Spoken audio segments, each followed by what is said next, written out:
You come home from work on a Tuesday afternoon and there she is, floating in your pool, the one you saved 5 years to afford, the one that sits in your backyard behind your fence on your property. She has a margarita in one hand and her phone in the other, taking selfies like she owns the place. When I confronted her, she looked me dead in the eye and said the words that changed everything. This pool belongs to the community now.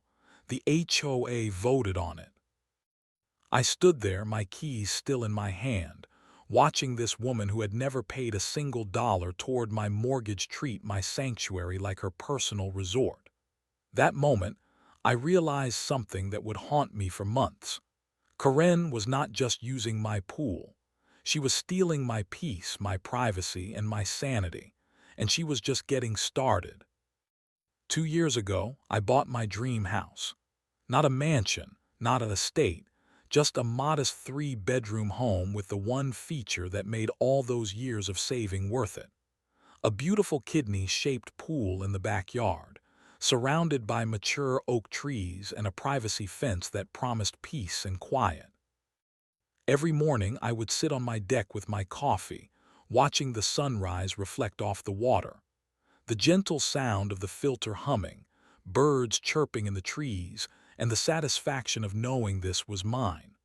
All mine. After years of apartment living, sharing walls with loud neighbors and dealing with landlords who never fixed anything, I finally had my sanctuary. The neighborhood seemed perfect. Quiet streets, well-maintained homes, and an HOA that promised to keep property values stable. The monthly dues were reasonable, and the covenants seemed standard. No pink houses, no broken-down cars in driveways, keep your grass cut. Simple stuff that made sense. That first month was absolute bliss. I hosted a small housewarming party, installed some landscape lighting, and spent every evening after work floating in my pool with a book. This was the American dream I had worked so hard to achieve. Then Karen introduced herself. She appeared at my back gate on a Wednesday morning while I was skimming leaves from the pool. A woman in her 50s with perfectly styled blonde hair, wearing tennis clothes that probably cost more than my monthly grocery budget. She smiled that practiced smile that never quite reaches the eyes. "Hello there. I am Karen Henderson, HOA board member and neighborhood watch coordinator. You must be our new homeowner." I walked over to the gate, pool skimmer still in hand. "Yes, nice to meet you. I am really loving the neighborhood so far." She peered past me at the pool area, her eyes scanning every detail like she was conducting an inspection. Beautiful pool. The previous owners, the Johnsons, they had such a lovely understanding with the community about pool maintenance and accessibility. Something in her tone made my stomach tighten. What kind of understanding? Oh, just community-minded cooperation, making sure everything meets HOA standards for water quality and safety. You know how important it is to maintain property values for everyone. She pulled out her phone and started taking pictures of my backyard. "I hope you will be just as cooperative as the Johnsons were." I watched her photograph my pool, my deck, my privacy fence. "I take great care of my property. Everything is up to code." "Of course, dear. I can see you are very house proud. I just like to document everything for our files. When do you typically use the pool? I want to make sure our schedules align for any necessary inspections." The way she said schedules made my skin crawl. "I use it whenever I want. It is my pool." Her smile never wavered, but something cold flickered in her eyes. "Well, of course it is.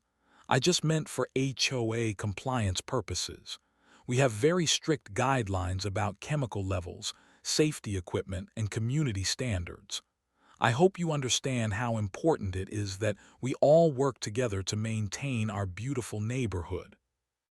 After she left, I stood in my backyard feeling like something had shifted. The morning coffee ritual felt different. The peace and quiet felt fragile, like it could be broken at any moment. I told myself I was overreacting. She was probably just a busybody neighbor trying to be helpful. I had no idea what was coming. 3 weeks later, I discovered the truth about Corinne Henderson. I had left work early for a dentist appointment, but the office called to reschedule just as I was pulling into my driveway. Perfect, I thought. An unexpected afternoon by the pool.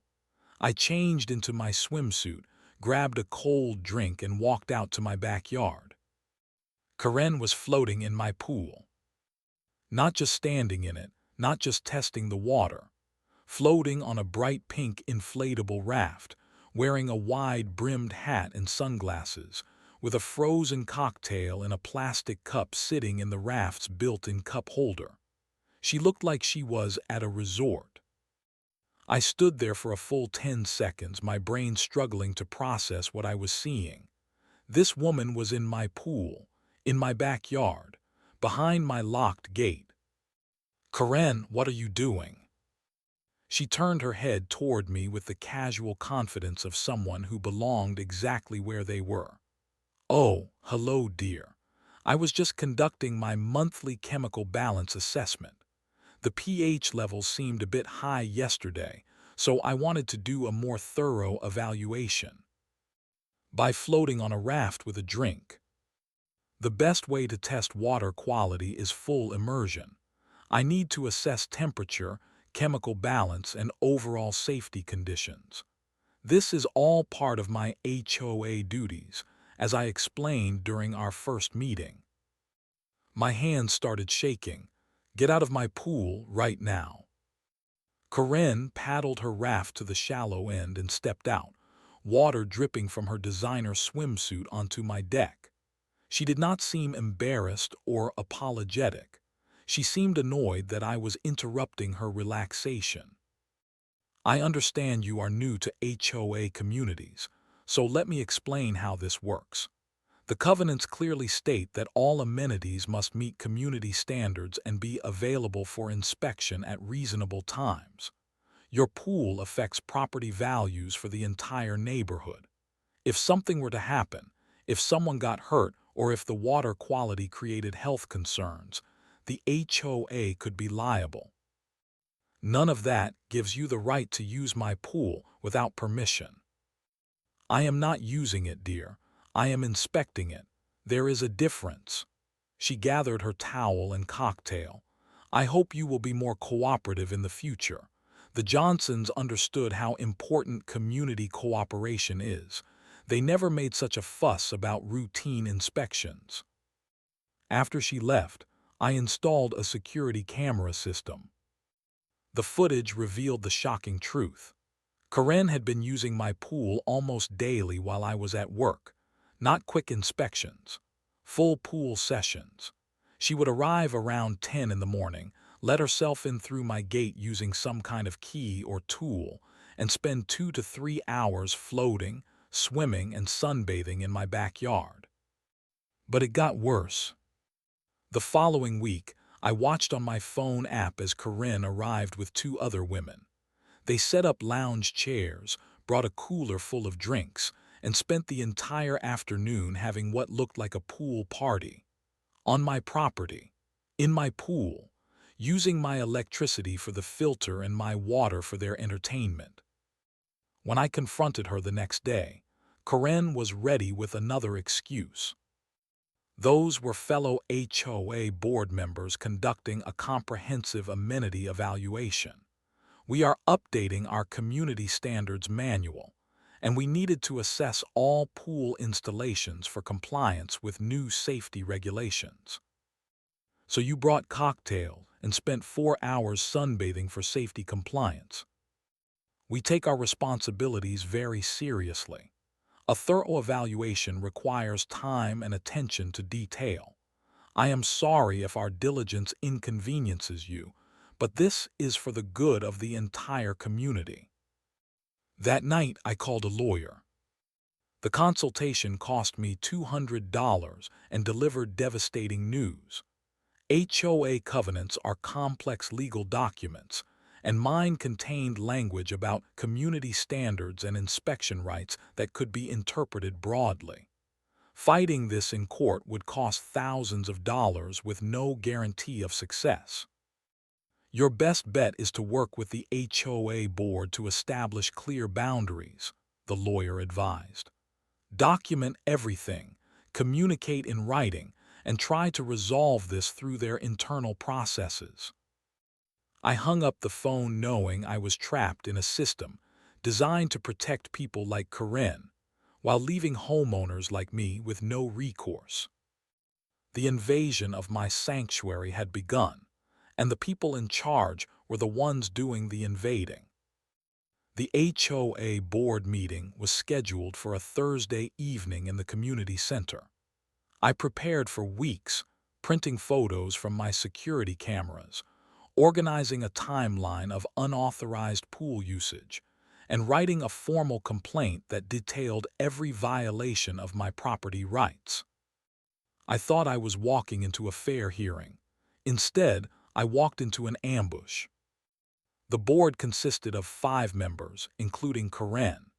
The president was a man named Robert Chen who owned the largest house in the neighborhood. The secretary was Martha Williams, who had lived here for 20 years and seemed to view any change as a personal attack. The other 2 members were newer residents who spent most of the meeting checking their phones. "We understand you have concerns about community pool inspections," Robert began before I could even present my evidence. "Corinne has briefed us on the situation, and we want to address your concerns about our standard operating procedures." Standard operating procedures do not include unauthorized pool parties in my backyard. Corinne leaned forward with a concerned expression that belonged in a soap opera. "I am so sorry there has been a misunderstanding. I explained to you that these were official HOA inspections, required by our community covenants. I never intended to make you feel uncomfortable in your own home." She was good, really good. The tone of wounded professionalism, the implication that I was the one creating problems, the way she positioned herself as the victim of my unreasonable complaints. I pulled out my printed photos. "These are not inspections. These are pool parties. This photo shows 3 people with cocktails and music playing. This one shows Corinne sunbathing for 4 hours. This one shows her using my pool float that I keep in my storage shed." Martha Williams examined the photos with a frown. "Well, I can see how this might seem inappropriate, but we have to consider the bigger picture. Pool safety is a serious liability issue for the HOA. If we do not maintain proper oversight of community amenities, we could face lawsuits that would cost every homeowner thousands of dollars in special assessments. My pool is not a community amenity. It is on my property. I pay for the water, electricity, chemicals, and maintenance. But it affects the entire community," Robert explained with the patience of someone talking to a child. "Property values, insurance liability, aesthetic standards. These are all community concerns that require HOA oversight." I realized I was fighting a rigged game. Every argument I made was countered with circular logic that somehow made Corinne the responsible party and me the difficult homeowner who did not understand community living. The meeting ended with a compromise that was not a compromise. Corinne would limit her inspections to once per week and would provide 24-hour notice. In exchange, I would not pursue legal action and would cooperate fully with all HOA oversight activities. I walked out of that meeting knowing I had been played by professionals. But Corinne was not done with me yet. The pool parties continued, now with the official blessing of the HOA board. Corinne started bringing larger groups, sometimes 6 or 7 people who would spend entire afternoons in my backyard. They would move my outdoor furniture, use my barbecue grill, and leave trash and towels scattered around my deck. Then the violation notices started arriving. My grass was a quarter-inch too high. My mailbox needed repainting. My outdoor light fixtures were not the approved style. My garden hose was visible from the street. Every week brought a new citation for violations so minor they would have been ignored for any other homeowner. The message was clear: play along with Corinne's pool usage, or face constant harassment through the HOA enforcement process. But the worst revelation came from my neighbor, Jim Martinez, who had lived in the neighborhood for 8 years. "You are not the first one she has done this to," he told me over the fence one evening. "The previous owners, the Johnsons, went through the same thing. Corinne decided their pool was a community asset and basically took it over. When they complained, she made their life hell with HOA violations until they finally gave up and moved." How many people has she done this to? At least 3 families that I know of. Corinne finds a house with something she wants, whether it is a pool, a nice deck, or a big yard, and she uses HOA rules to claim access to it. The board always backs her up because she knows where all the bodies are buried. She has been here longer than anyone and has dirt on everybody. That night, I sat in my backyard, watching Corinne and her friends laughing and splashing in my pool, and I realized something important. The system was not broken. It was working exactly as designed. People like Corinne used institutions like HOA boards to take what they wanted from people who did not know how to fight back. But I was about to learn how to fight back, and Corinne had no idea what was coming. The final straw came on my birthday. I had planned a small celebration with my family. My parents were driving in from out of state, my sister was bringing her kids, and I had spent the weekend preparing for a perfect backyard barbecue by the pool. This was going to be the first time my family saw my new house, my sanctuary, my piece of the American dream. At 11 in the morning, just as I was setting up tables and decorating the deck, Corinne arrived with the entire HOA board and their families. 12 people total, including children who immediately jumped into my pool without asking permission. "What is this?" I asked, watching a group of strangers take over my backyard. "HOA Community Appreciation Day," Corinne announced, setting up a folding table with a banner that read "Neighborhood Unity Event." "We scheduled this pool party to show our gratitude for homeowners who support community cooperation. You should feel honored that we chose your beautiful backyard for our celebration." "You cannot be serious. My family is coming over for my birthday. I have been planning this for weeks." "Oh, how wonderful. Your family can join our community celebration. The more the merrier." Corinne started unpacking coolers and setting up speakers. "This is exactly the kind of neighborhood spirit we want to promote." I watched in horror as more people arrived. Corinne had somehow obtained copies of my gate key and was letting people into my backyard like she owned the place. They brought their own food, their own drinks, their own music, and their own sense of entitlement. When my parents arrived 30 minutes later, they found their son standing helplessly in his own backyard, while strangers used his pool, ate food from his barbecue grill, and acted like he was the party crasher. "What is going on here?" my father asked, looking around at the chaos. I tried to explain, but the words sounded insane even to me. My HOA board had taken over my backyard for a party I never agreed to host, and there was apparently nothing I could do about it because community cooperation was more important than property rights. The humiliation was complete when Corinne approached my parents with a plate of food from my own grill. You must be so proud of your son for embracing the spirit of community living. Not every homeowner is willing to open their home for neighborhood events like this. He is really setting a wonderful example for property cooperation. My mother looked at me with confusion and concern. You volunteered to host this party. No, Mom, I did not volunteer for anything.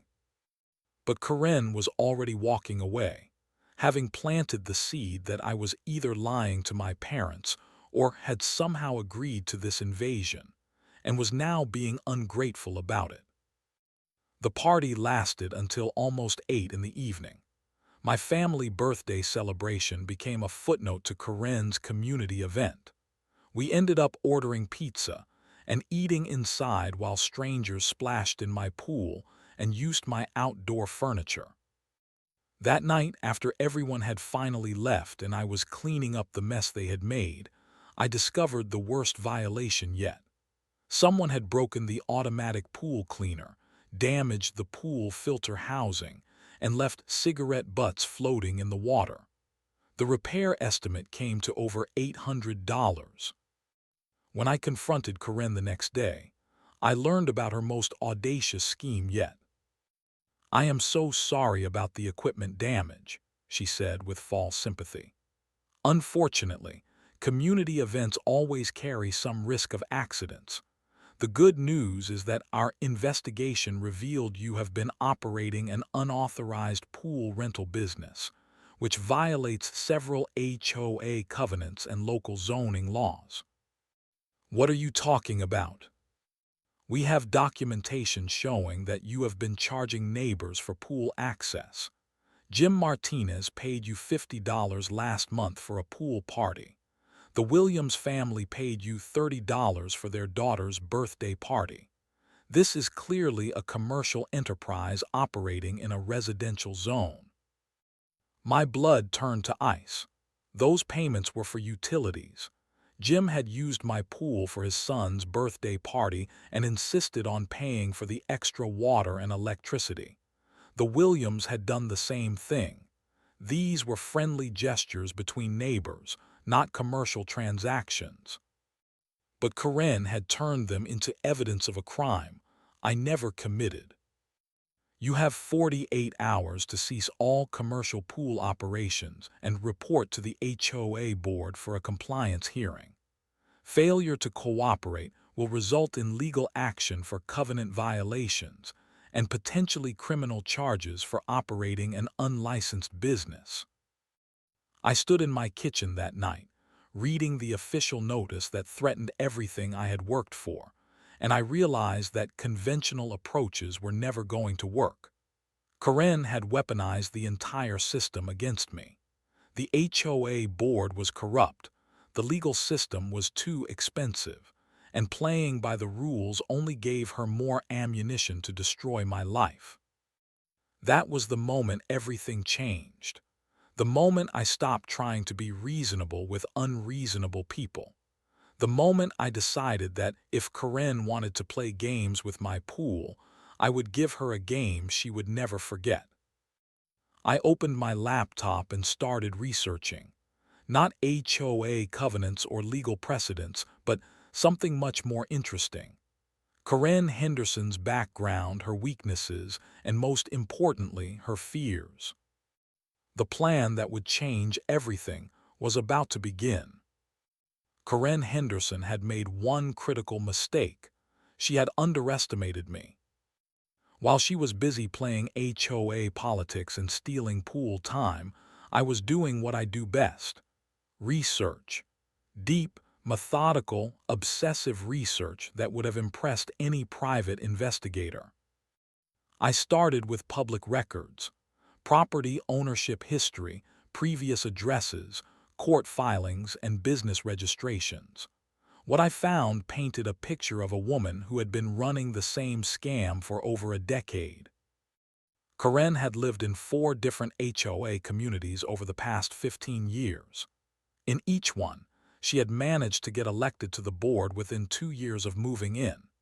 In each one, she had been involved in disputes with homeowners over property rights and community access issues. And in each one, she had eventually moved on to a new neighborhood, leaving behind a trail of frustrated former neighbors and changed HOA rules. She was a professional HOA predator, moving from community to community, establishing control, taking what she wanted, and moving on before anyone could build a strong enough case against her. But the most interesting discovery came from her social media profiles. Karen was an avid poster on Instagram and Facebook, sharing every detail of her life with the world. Her photos revealed two crucial pieces of information that would become the foundation of my revenge plan. First, Karen had severe aquaphobia, not just a dislike of cold water, but a genuine phobia of extreme temperatures that she had developed after a childhood incident involving a frozen pond. She had posted about it multiple times, describing panic attacks triggered by cold water and her need for heated pools and warm baths. Second, Karen was obsessed with her public image. Every photo was carefully staged. Every post was designed to show her as a successful, respected community leader. She had built her entire identity around being seen as someone important, someone who mattered, someone who commanded respect. These two weaknesses would be her downfall. But I needed more than just personal information. I needed a legal strategy that would turn her own weapons against her. I spent weeks reading every page of our HOA covenants, looking for loopholes and technicalities that Karen might have overlooked. What I found was beautiful in its simplicity. The covenants contained a provision for community wellness events that could be sponsored by any homeowner in good standing. These events were specifically designed to promote health, fitness, and community bonding among residents. The language was broad enough to include almost any activity that could be classified as promoting physical wellness. More importantly, community wellness events had special protection under HOA rules. Once properly registered and approved, they could not be canceled or interfered with by other homeowners or board members. The liability insurance was covered by the HOA, and participation was open to all residents who chose to attend. Karen had been using her authority to claim access to my pool for community purposes. I was about to use that same authority to give her a community experience she would never forget. I registered my event through the proper channels. A polar bear plunge fundraiser for local charity, designed to promote fitness and community involvement through cold water swimming. The event would take place in my backyard pool on a Saturday morning in February, with proceeds benefiting the local animal shelter. The registration was approved automatically because it met all the requirements for community wellness events. Karen, as a board member, received the official notification along with everyone else in the neighborhood. I spent the next 2 weeks preparing for the event with military precision. I contacted local news stations about the charity fundraiser. I arranged for professional ice delivery to lower the pool temperature to exactly 38 degrees Fahrenheit. I purchased cold weather gear and safety equipment. I created official event flyers and distributed them throughout the neighborhood. Most importantly, I reached out to other neighbors who had been victimized by Karen's HOA abuse. Jim Martinez, who had been harassed over his fence height. The Williams family, who had been cited for having too many cars in their driveway. The Nakamuras, who had received violations for their garden decorations. One by one, I explained my plan, not for revenge but for justice, not to hurt Karen but to show her what it felt like when someone else controlled access to something she wanted. The response was overwhelmingly positive. These neighbors had been waiting years for someone to stand up to Karen's bullying. They were more than willing to participate in a legal, community-approved event that would finally give Karen a taste of her own medicine. 3 days before the event, I made my final preparation. I installed additional security cameras to document everything that was about to happen. I reviewed all the legal protections for community wellness events. I practiced my speech about charity fundraising and community cooperation. Karen had no idea what was coming. She was still operating under the assumption that she controlled my pool and could use it whenever she wanted. She was about to learn that control is an illusion, and that sometimes the best way to deal with a bully is to give them exactly what they have been asking for. The trap was set. The stage was prepared. All that remained was the performance that would change everything. Saturday morning arrived with perfect weather conditions for my revenge. 28 degrees outside, clear skies, and absolutely no wind. The kind of cold that makes your breath visible and your skin sting within seconds of exposure. I had been awake since 4 in the morning, making final preparations for what I now thought of as Operation Polar Bear Justice. The ice delivery truck arrived at 6 a.m., dumping 2 tons of crushed ice directly into my pool. I watched with satisfaction as the water temperature dropped from its normal 78 degrees to a bone-chilling 36 degrees. The surface started forming a thin layer of ice crystals that sparkled in the early morning sun. By 7 a.m., I was suited up in professional cold weather gear. Insulated wetsuit, thermal gloves, winter boots, and a wool cap that made me look like an Arctic explorer. I set up warming stations around the deck with space heaters and hot coffee for the participants who would be arriving soon. At exactly 8 a.m., Karen appeared at my back gate. She was dressed in her usual pool attire: designer swimsuit, flip-flops, oversized sunglasses, and a silk cover-up that probably cost more than most people's monthly salary. She was carrying her inflatable raft and a cooler full of drinks, clearly expecting another relaxing morning stealing pool time while I was supposedly at work. Karen used her unofficial gate key to let herself into my backyard, just like she had done dozens of times before. She was so confident in her routine that she did not even look around to see if anyone was watching. She walked to the edge of the pool, set down her belongings, and prepared to step into the water. That was when she noticed the ice. "What the hell?" she muttered, staring at the frozen surface of my pool. I emerged from behind the pool house, fully dressed in my polar bear plunge gear, carrying a clipboard and wearing the biggest smile of my life.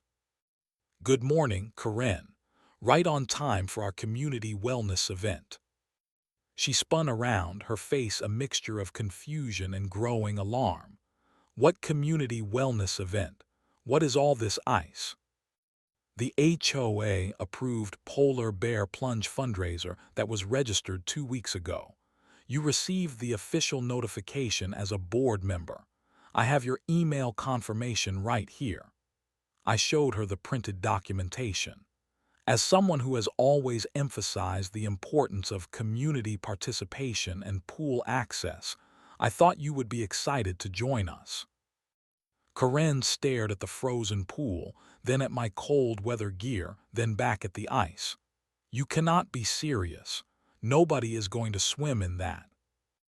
"Actually, we already have 12 confirmed participants arriving in the next 30 minutes. This is a legitimate charity event, fully approved by the HOA board, with all proper insurance and safety protocols in place. The proceeds benefit the local animal shelter, which I know you care about since you posted about adopting your cat from there last year." The sound of vehicles arriving in my driveway interrupted our conversation. The first wave of participants was here, and they were not what Karen expected. Jim Martinez arrived in full winter swimming gear, followed by the Williams family, the Nakamuras, and several other neighbors who had been victimized by Karen's HOA harassment. But the real surprise was the local news crew that pulled up in a van marked Channel 7 Action News. "What is the news crew doing here?" Karen demanded. "Community interest story about neighborhood fundraising and fitness activities. The producer was very interested in our story about HOA members working together to support local charities. She specifically wanted to interview board members about their commitment to community wellness events." I watched Corinne's face as she realized the trap she had walked into. She could not object to a legitimate, board-approved community event without looking like a hypocrite. She could not leave without abandoning her claim to pool access. And she could not participate without facing her worst nightmare: ice-cold water. The news reporter approached with her cameraman. "Are you Karen Henderson, the HOA board member who helped organize this event?" No, I did not organize anything. I was just here to participate in the community wellness event she has been advocating for," I interrupted smoothly. Karen has been a strong supporter of community pool access and neighborhood cooperation. She has always emphasized how important it is for board members to lead by example. The reporter smiled and turned her camera toward Karen. "That is wonderful. Community leadership is so important. Are you planning to participate in the polar bear plunge yourself?" Karen looked at the frozen pool, then at the cameras, then at the growing crowd of neighbors who were all watching her response. She was trapped between her public image and her private fears, between her claims about pool access and the reality of what that access actually meant. The water seems very cold today." "That is the point," Jim Martinez called out, pulling on his swim cap. "Polar bear plunges are supposed to be cold. That is what makes them challenging and fun." More neighbors arrived, including several I had never seen before who had heard about the event through social media. The news crew interviewed participants about their motivations for joining the fundraiser. Everyone mentioned community cooperation, physical fitness, and the importance of HOA members supporting local charities. Karen stood at the edge of my frozen pool, wearing her summer swimsuit, surrounded by cameras and neighbors, facing the choice that would define her reputation in the neighborhood forever. Jump into the ice-cold water and prove her commitment to community pool access, or admit that she had been using my pool for personal comfort rather than legitimate HOA purposes. Either way, her reign of terror was about to end. What happened next exceeded my wildest expectations. Karen, faced with the choice between public humiliation and ice-cold water, chose a third option that I had not anticipated. She tried to run. Still wearing flip-flops on the icy deck, she turned to flee toward the gate. But the combination of frozen surfaces, inappropriate footwear, and panic created a perfect storm of karma. As she slipped, not just a little stumble, but a full theatrical fall that sent her sliding across the icy deck and directly into the shallow end of the pool, with a splash that could be heard 3 houses away. The news camera captured every second of Karen Henderson, HOA board member and self-appointed pool inspector, screaming as she hit the 36-degree water. Her reaction was immediate and dramatic, flailing around in the shallow end like she was being attacked by invisible sharks. Help me, it is freezing, I cannot breathe, get me out of here." The irony was perfect. After months of claiming my pool for community access, Karen was finally getting the full pool experience she had been demanding. Jim Martinez and I pulled her out of the water while she hyperventilated and shivered uncontrollably. We wrapped her in towels and sat her next to a space heater, but the damage to her dignity was irreversible. The news story aired that evening with the headline, "Local HOA board member takes unexpected plunge at community fundraiser." The video of Corinne's slip and fall, followed by her dramatic rescue from the frozen pool, went viral within hours. By Monday morning, the video had over 50,000 views and hundreds of comments from people sharing their own HOA horror stories. Corinne Henderson became the face of HOA overreach and neighbor bullying across social media platforms. But the real consequences were just beginning. The HOA board called an emergency meeting to address the negative publicity. Corinne's behavior toward multiple homeowners was finally exposed as other neighbors came forward with their own stories of harassment and property violations. Within 2 weeks, Corinne announced she was resigning from the board for personal reasons. Within 2 months, she had put her house up for sale. Within 6 months, she was gone, moving to a new neighborhood where nobody knew about her viral pool plunge or her history of HOA abuse. The new board implemented clear guidelines about property inspections and community access. Pool owners were protected from unauthorized usage, and the violation notice harassment stopped completely. My pool returned to being what it was always meant to be: my sanctuary, my peaceful morning coffee spot, my slice of the American dream. But the best part was not the revenge or the justice, or even the viral video that made Corinne famous for all the wrong reasons. The best part was the community that emerged from standing up to a bully. Neighbors who had been isolated by Corinne's divide and conquer tactics started talking to each other. People who had been afraid to speak up found their voices. The HOA transformed from a tool of harassment into an actual community organization. Every morning I sit on my deck with my coffee, watching the sunrise reflect off the water. The gentle sound of the filter humming, birds chirping in the trees, and the satisfaction of knowing that sometimes justice really is served cold. Corinne learned that when you spend your time stealing other people's peace, you should not be surprised when someone gives you exactly what you have been asking for. And I learned that the best way to deal with a pool bully is to give them the coldest welcome possible.